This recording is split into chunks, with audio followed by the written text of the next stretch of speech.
Welcome to the cold composting presentation for the SoilMillPGH residential composting pilot, where we will cover everything related to the Bokashi and worm composting methods.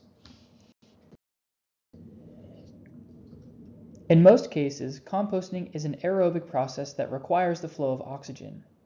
However, in the specific case of Bokashi composting, it is an anaerobic process as it occurs in an environment with little to no airflow.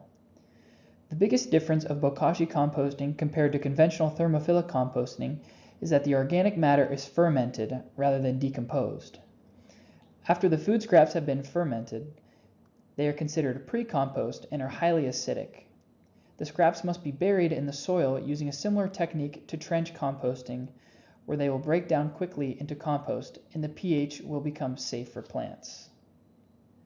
To practice the Bokashi method of composting, you will layer your food scrap materials in your airtight bucket system with the key ingredient, Bokashi grains, and allow the microorganisms to ferment these materials. Once the process is complete, the fermented organic matter can be fed directly to garden soil for quick decomposition following the fermentation process. It is important to note that when burying the pre-compost in soil, it is extremely acidic and will harm the roots of plants, so avoid adding it to active garden soil. Use an empty plot or an area of yard without plants nearby to keep them safe until the fermented scraps break down into compost.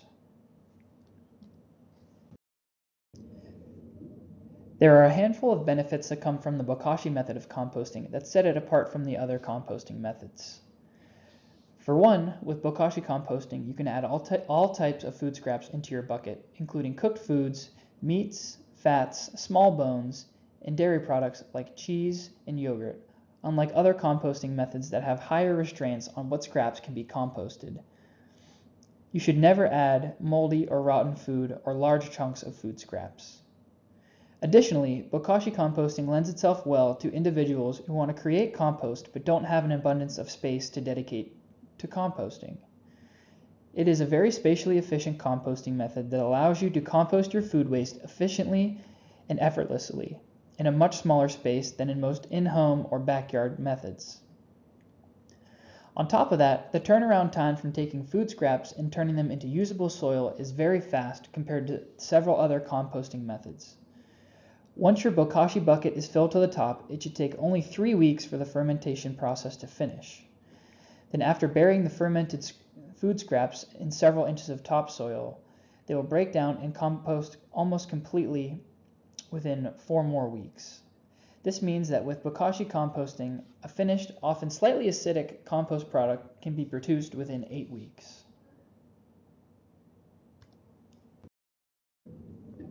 Through our research, we found 2 very high quality and well-reviewed Bokashi systems, one from Bokashi Living and one from SD Microbes. Half of you will receive the Bokashi Living system. Each kit includes one Bokashi kitchen composter bin with an airtight lid, durable handle, and a bottom straining plate. It also includes a spout for draining the Bokashi tea and a cup to collect that liquid. The Bokashi tea is a nutrient-rich liquid byproduct of the fermentation process and can be used when extremely diluted to water household plants, act as a natural pesticide, and more. This kit also includes one 2-pound bag of premium Bokashi bran, as well as a complete guidebook to Bokashi composting that has helpful guidance to help you along your composting process. The other half of you will receive the SD Microbes bundle, which is a company located out of San Diego, California. Their kit is more simplistic, but it also includes everything that you need to turn food scraps into a nutrient-rich product. Each SD Microbes system includes one 5-gallon Bokashi bucket, one airtight Gamma Seal lid, Bokashi bran in a biodegradable burlap sack, and a flyer containing Bokashi composting instructions. The one main difference of function in the SD Microbes system is that it does not come with a spout or collection cup for the Bokashi tea. They have made the conscious decision in their product design to not add a spout so that the fermentation process goes uninterrupted and less air can reach the fermenting material. This is not to say that one system is better than another. Bokashi Living and SD Microbes have slightly different composting philosophies when it comes to draining the Bokashi tea, and both are still quality systems that create quality compost products. Although we said that the Bokashi Living and the SD microbe systems give you everything you need for successful composting, there are some helpful additions to the process, such as a cover plate. The process of the Bokashi fermentation must occur with no air or oxygen exposure, so using utensils or a plate to push down upon your layers of food scrap will help compress everything to eliminate as much air from your system as possible to maintain optimal anaerobic conditions.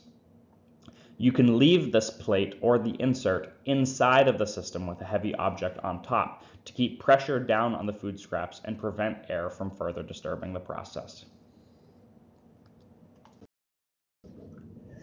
The first thing you should do is save your food scraps and compostable materials in your steel pail before you layer it into your system. The system should be opened and closed infrequently, so wait until your steel pail is filled before adding into your Bokashi bucket. Scraps should be added in layers. The Bokashi bran should be first, then 1 to 2 inches of food scraps, Bokashi bran again, a couple inches of scraps, until all scraps have been added. Remember, you can never add too much bran, so feel free to be generous for best results. Right after you have done this, you will want to compress all the air out of the scraps with your preferred or available compression method, whether it be a plate or whatever you have at home to make it work. Always make sure to reseal your airtight lid back onto your Bokashi system after you are done adding food scraps to it and compressing it with your plate. This is a very crucial step because it will prevent air from getting into your system and help maintain optimum anaerobic fermentation conditions. Repeat the process when you have more food scraps until you have filled the Bokashi bucket all the way to the top.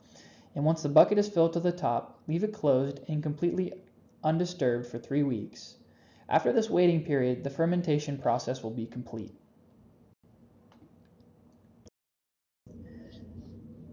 After those 3 weeks, the next step is to empty the bucket into a bed of garden topsoil and to bury it all underneath another thick layer of garden topsoil.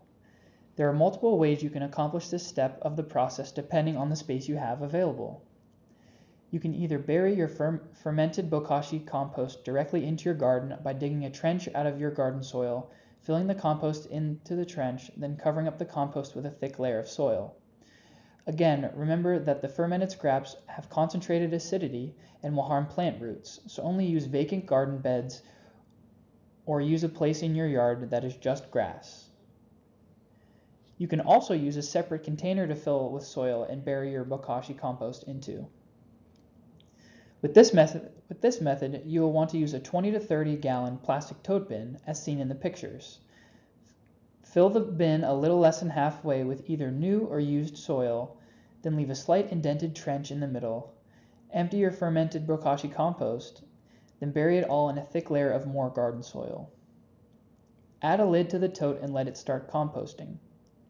Whichever way you may choose to bury your Bokashi compost product in the soil, once it is properly buried in your soil, you will then wait for 2 to 3 weeks before checking the food scraps by digging or raking them up. If you still see scraps, bury them again and let them go for a few more weeks.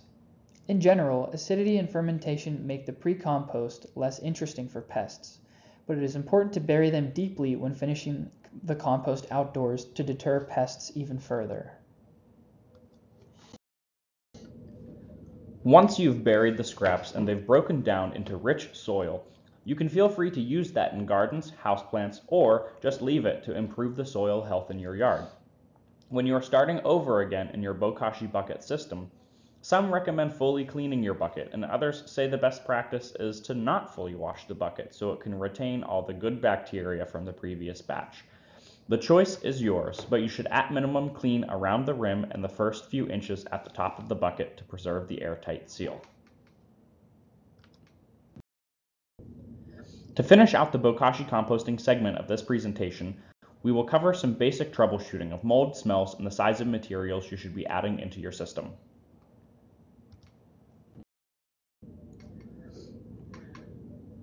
If you open your Bokashi system and see a white, fluffy, fuzzy mold growing on top of a layer of food scraps in the Bokashi bran, this is a good sign, as this is a product of the bacteria and microorganisms that are thriving and growing on the food scraps, which help make the fermentation happen. However, if you happen to notice green, orange, blue, black, or any mold that isn't the white and fuzzy kind, this is not desired. If this happens, you should remove it immediately. Once you remove this mold, your system will often be perfectly fine to resume the fermentation process. If it gets to be an extreme case where this off-colored mold has spread throughout the whole system, you should empty the entire bucket, wash it thoroughly, and start the process over. Something that you can avoid by not adding food that has gone bad or has started to develop mold on it before composting. Smell is another thing you want to keep tabs on. A vinegar or pickle-like sour smell is completely normal and healthy, while a smell like rotting food is bad. If the smell goes wrong, it often means that easily rotted items like meats aren't fermenting quickly enough. This can be countered by ensuring the pieces of all scraps in the bin are small and that you're adding plenty of bran. Adding too much bran should never be a problem, but adding too little certainly can be.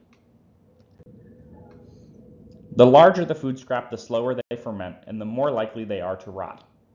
Food scraps should be chopped or shredded to pieces no larger than around 2 inches in any dimension. This helps the scraps to completely ferment and will also prevent large air pockets from filling up the space in between scraps. This is the end of the Bokashi section of the workshop. Now that you've finished, reach out to Zach or Trevor from the Pennsylvania Resources Council to schedule a date to pick up your composting system and other materials. If you are here for the worm composting, your part of the presentation starts now.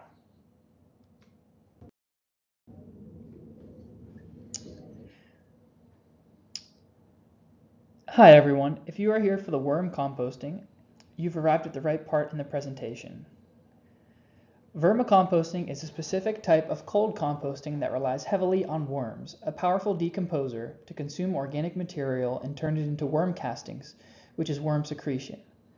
It is a great composting method that can take place in an indoor or outdoor system and creates a valuable, nutrient-rich soil amendment. When we say soil amendment, we mean that when added to existing soil, it will make it healthier by adding nutrients, balancing the pH level, and encouraging the processes of microorganisms. Worms serve as compost turners or natural aerators that work their way through the material to aerate and add oxygen for all beneficial organisms in the compost. They are mixers that move all kinds of organisms and nutrients wherever they go throughout the pile. Worms accelerate the decomposition practices as they can eat half of their body weight in organic material every day and serve as pathogen controllers by ingesting and rendering useless harmful pathogens. So how does it work? Well, worms work in partnership with microorganisms that start the decomposition process by breaking down the food so the worms can then consume it. The worms can then completely break down the materials by digesting it. The worms' castings create a nutrient-rich environment for the microorganisms to thrive in. In worm composting, your number one priority for as long as you plan on maintaining a vermicomposting system should be the health and well-being of the worms, because the system is nothing without the worms. You will have to take all necessary steps to ensure you are providing a sufficient environment for your worms to thrive in. The system that you'll be receiving for this program is the VermiHut Plus Worm Bin from Vermitech. It is a 5-tray stacking system that consists of several parts: a base with ant traps, a spout with a plastic cup, a worm saver tray, coconut coir brick, which will serve as part of the bedding for the worms, 5 working trays, and an air-vented lid. Most of the time your system will not be this tall with all 5 trays on there at once. You will start with 1 tray, and once the first tray fills up, you can add the next. The worms naturally migrate upwards to where the fresh food is, and they will leave behind a full tray of worm castings. Once all worms have advanced to a higher tray or trays, then you'll be able to remove the bottom tray and harvest the finished product of worm castings. The user manual that comes with this system has all the information you need to know about how to assemble and how to start up and maintain your system. In the next few slides, we will give you a brief overview for the startup and upkeep as covered in the manual. Following the assembly of your worm bin, your first step in starting the process is preparing the worm bedding. The supplies necessary for setting up the bedding for your worm bin is a block of coconut coir, which comes with your system, and a 3 or 5 gallon container, some garden soil, shredded paper, and a mix of other miscellaneous dried browns. Coconut coir is the fiber of the outer husk of coconuts and serves as the main material for the bedding. The user manual details how crucial the moisture of the bedding is to start up your worm bin, so it's very important to follow their instructions for moistening the bedding and transferring the bedding to the first tray. Once the bedding is properly moistened, then you will mix in some garden soil and other brown materials like shredded cardboard or newspaper. Make sure that the bedding is not sopping wet, but it should be an even level of moisture throughout. After you've transferred the bedding into the first working tray, the next step is to add the worms. In this step, you will, in a gentle manner, place the worms in the bedding they currently live in into the first tray. Once transferred in, you will cover the worms in their bedding with paper, either from a newspaper or a brown paper bag. After that, you will cover the tray with what is referred to in the user manual as the V-board for the first 3 days. The V-board is a transparent plastic piece that goes inside the air ventilated lid, but in this early period, while covering the worms by itself, it will let light into the system, which will encourage the worms to burrow underneath and into the bedding to better acclimate to their new environment. It is very important that during this period, you do not feed the worms yet.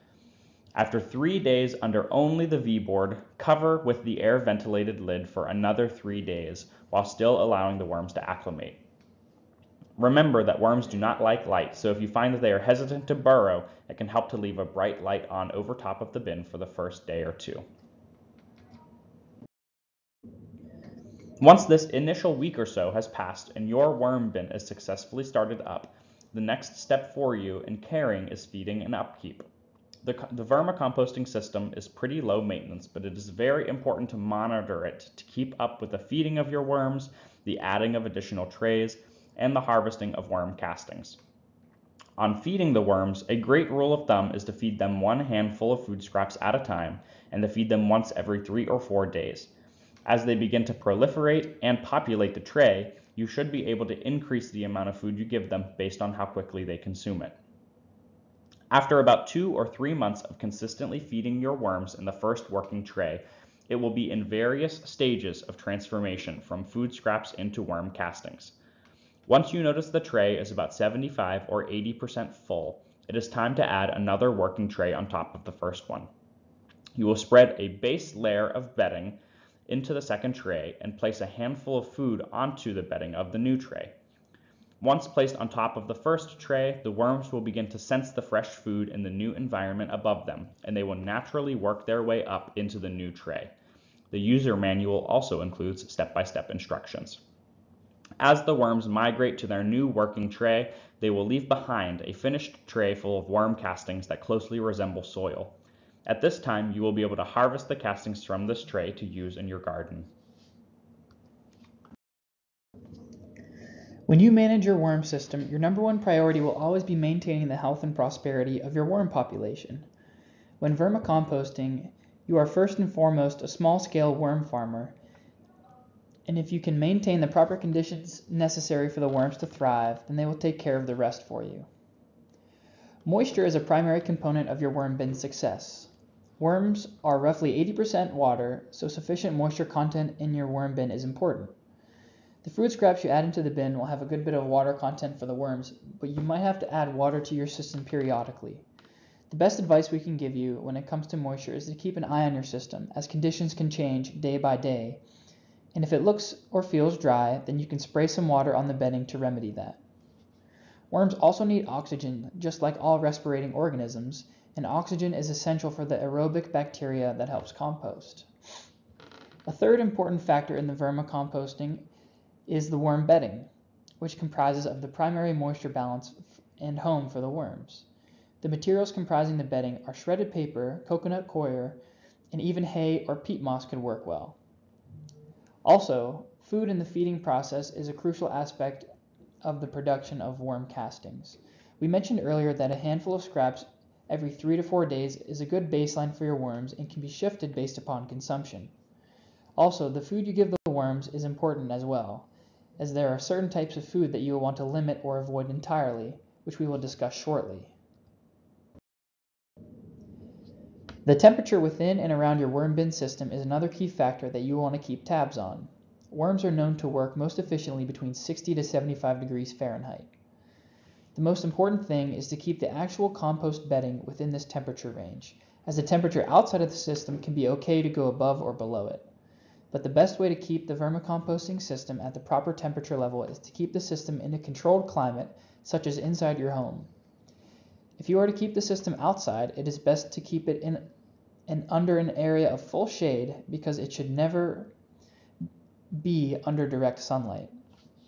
Outdoor bins are often heated during the winter. Worms do not like any light whatsoever, as most of their life is spent underground, and they will burrow to avoid it. This is why keeping them out of sunlight is important for their health, and using light can be very beneficial to get them to burrow when first arriving in the new system. Another important factor for the worms is space. The worms prefer not to sit in a tray full of their own castings, so that is where the importance of adding another tray is crucial for your worms to have a new space to work into once the tray is full. The final important factor is pH balance.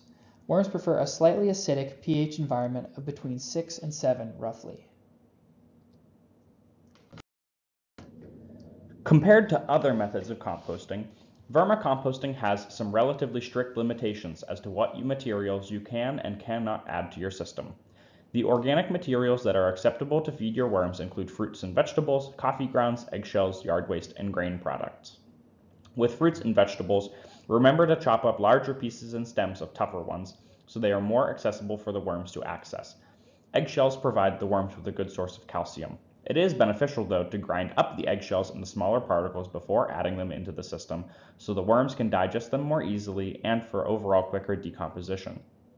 Prime examples of good yard waste to add to your system include leaves, grass, brush trimmings, wood chips, and sawdust. It is important to exclude any treated lumber products or any yard waste that has been sprayed with insecticides. Grain products like scrap bread and flour can be added to your worm bin, but it is best to limit the quantity you add because it could cause the system's temperature to rise above the preferred level if you add it in too high of a quantity at once. Materials that you should always stay away from adding to your system include foods with high oil content like peanut butter and vegetable oil, foods with high salt content because they can irritate the worms and make it harder for them to breathe. It is also integral to stay away from adding foods that are like meat, fish, bones, and dairy products. These foods decompose slowly and can attract flies and rodents while spreading negative bacteria. Here are some basic suggestions of ways to prepare your food in a way that is preferable for the worms to digest it easily. Chop the food into smaller pieces, creating more surface area exposed to the air, allowing for quicker and more efficient microbe growth. The smaller the pieces, the better. And if you feel ambitious, you can even blend up the food occasionally before adding it to the system. Freezing the food is something that can make the food fiber easier to break down after it has been frozen and then thawed out again. Microwaving the food can make harder or stale food soft and easier for the worms to digest. Always make sure the food is allowed to cool down before adding it to your system. The tenet of chopping is a best practice that should always be followed, while freezing and microwaving is something that you can toy around with to see what works best for you and your vermicomposting system. There are two common problems that you might run into when vermicomposting: odor and pests, like mites, fruit flies, and ants. The Vermitech User's Manual provides you with succinct explanations and instructions of why you might be facing such problems and solutions you can apply to your system to resolve each issue. Ideally, you should only notice minimal odor coming from your worm bin. It will never be free of odor, but if you can manage your system properly, it will smell very little. If you happen to notice an unpleasant smell coming from your system, that is indicative that the bin is not performing properly, and you will need to further investigate the following list to determine the cause or causes. For one, you could be overfeeding your worms, or the food is not properly covered. You may have added food with protein, there is too much moisture, or there is insufficient oxygen. Again, the user's manual details each of these potential issues and what you can do to solve them. If you are having issues and cannot seem to find a solution, reach out to us at PRC and we can further assist you. There might come a time in your composting journey where you notice the presence of mites and/or fruit flies in your system. And their presence means there are two possible things that could be wrong with your system. It is either that you have overfed your worms or the bedding has become too wet. In both of these cases, it likely means your farm's pH level is also too acidic. If this becomes an issue for your system, follow the steps to resolve this issue from the troubleshooting page in the user's manual, as we have listed here on this slide. We have reached the end of this presentation, so thank you for watching our vermicomposting workshop.